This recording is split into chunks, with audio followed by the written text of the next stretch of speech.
Today, when reading through the book of Joel, I came across this amazing promise. The book of Joel, the prophet Joel, was really prophesying to the people of Israel that they were in danger of judgment because of the wickedness that they'd allowed to creep into their camp and the way that they'd been engaged in idolatry and worshiping false gods and just following after the course and the ways of the world. And so the prophet Joel comes and says there's judgment that's going to be coming. And in the midst of this word of judgment, the Lord still breaks through that judgment, that call of judgment, and he gives this incredible invitation. And I want you to hear this invitation, and I hope that you'll respond to this invitation today, because it says in the book of Joel, chapter 2, verse 32, says, "And it shall come to pass that everyone who calls on the name of the Lord shall be saved."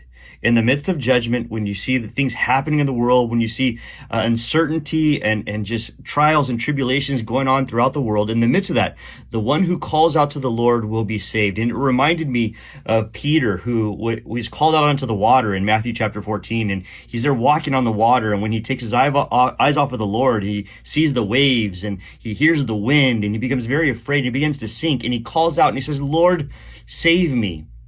The promise to us today is that in the midst of our trial, in the midst of our fear, our turmoil, in the midst of our sinking, if we will look to the Lord and cry out to the Lord, if we will call out the name Jesus, he will save us from whatever troubles us that day.